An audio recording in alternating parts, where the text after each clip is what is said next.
If you want to know the latest Abyss Artifacts XP farming methods with zero contribution losses, you are in the right place. I've tested and optimized 3 farming methods that will give you a whopping 12 to 24 Abyss Artifacts per hourly runs, so you can max out your gear and skill tree in the quickest time possible. Like for example, the root hold farming spot that will allow you to farm wolf trackers, placed near a reset point with the lightning speed clear times. The eye-shattering element spam is the key in here, as you can see, making each run optimized and can be cleared without a hassle. Find this farming spot just north of the town of Hernan, located in the Sage Peak region. And make sure to unlock the key Abyss Nexus for this run so we can reset the spot in the quickest time possible later on. And just in case you haven't noticed, this is a reblockade spot. And at this point, I've already confirmed that reblockades are tied to faction quests and story progress before a player can spawn them in the map. The root hold spot can only be unlocked by progressing the Frozen Elder Tree side quest under the House of Celeste faction quest. To spawn this quest, I'm showing you my actual quest progress on the screen right now, along with a detailed completed quest list on the side. While on the other hand,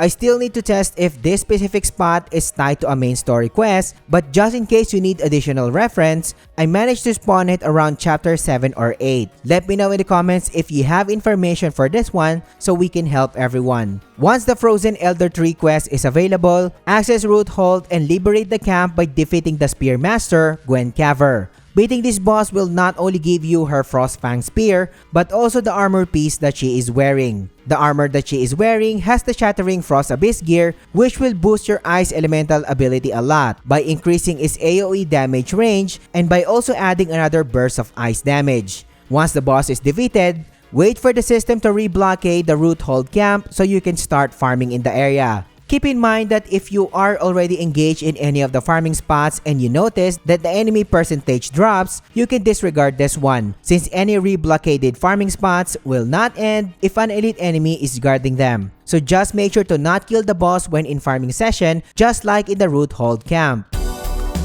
And before heading to the actual spot, make sure your farming build has 100% skill XP bonus by equipping 3 pieces of Tier 3 aptitude and a possible Tier 1 to have the highest XP gain possible. And as mentioned, the ice element here is highly suggested, powered by the Shattering Frost Abyss gear. And these are the key factors in making all of the methods optimized in this guide. While if you don't have the ice element yet or the aptitude Abyss gear to gain the highest skill XP bonus possible, I've linked my Abyss gear guide and the ice element location in the description for your convenience. Don't forget to set your difficulty to easy as well when farming to have the fastest clear time possible while getting the same amount of XP. And your reblockade setting should be set to war to have access to reblockades in the quickest time possible. Now that the farming build is ready, I am using Damien for the actual method since I already maxed out Cliff when it comes to manual XP farming. And just in case you don't know, each character can only farm 100 Abyss Artifacts manually. So if the character you are using stops getting XP after killing enemies, this only means you reach the cap. Heading to the actual method this time, and from the Abyss Nexus, start the actual method by heading to the next area where our key enemies are located. Then start freezing enemies from your current location to the right. In just few casts of Shattering Frost, enemies will be wiped out in seconds. And when that happens, fast travel back to our key Abyss Nexus to reset the run, rinse and repeat. Couple of tips here, and make sure to aim for any isolated enemies first before wiping out multiple targets, because enemies in this spot have a tendency to go to an isolated position because they are all range or gun users. Every shot can also stagger your character, but the key here is to cast the ice element as fast as you can, since the Shattering Frost animations stay and go off even the character gets staggered. The Root Hold spot takes around 35 to 37 seconds to clear and gives you 1 Abyss Artifacts per 8 successful attempts. So in an hour of consistent farming, expect around 12 to 13 Abyss Artifacts per hourly run. While you do have an option to get the bayonet drops from the key enemies from this spot, along with other useful loot that you can sell and earn silver in the process. But what if you want a much better spot with a longer reset time for your sanity? The Bloodsteel Camp will allow you to farm a heap of enemies under the enemy faction of the Blinding Arrows. This spot will not require any reset time from the Abyss Nexus, since the route I prepared for you is enough to respawn all of the key enemies. Find this spot in the southeastern section of Hernan or in the southern portion of Demenes, located in the Steel Mountains.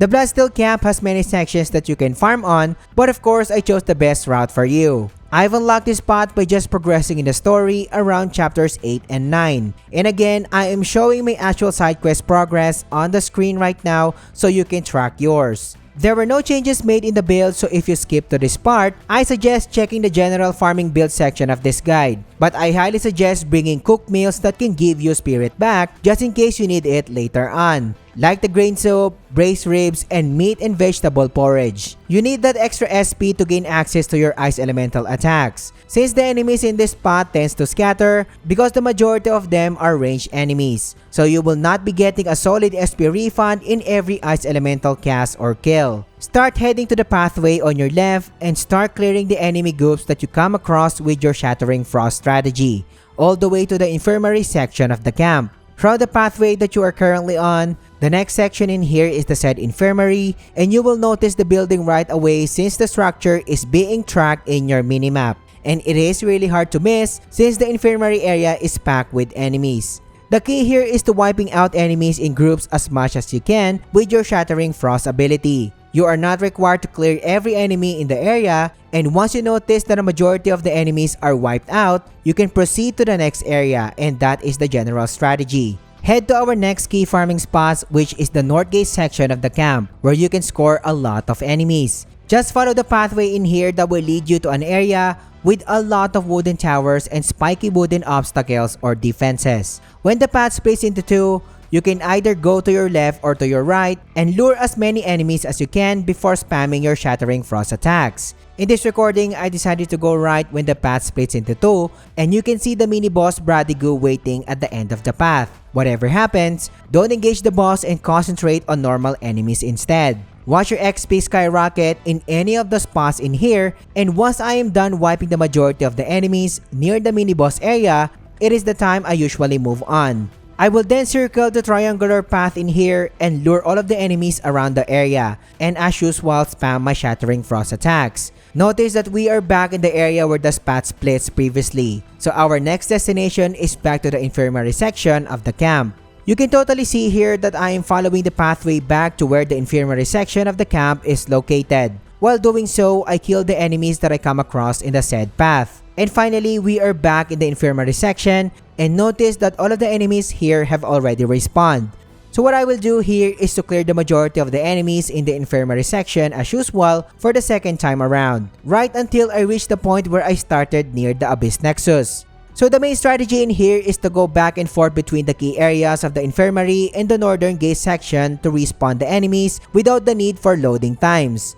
And before we head to the actual farming results, here are the farming route drawn on paper, so you do have a clear visual of the farming route for your convenience. One whole run covers the key sections of the infirmary and the northern gate of Bloodsteel camp, requires around 3 minutes and 20 seconds, and you will be getting at least 1 Abyss artifacts every 3 minutes in between runs. So in an hour of consistent farming, we are looking at a whopping 19 to 21 Abyss artifacts per hourly runs. Truly an insane spot, but it is not the best spot on this list, I am telling you.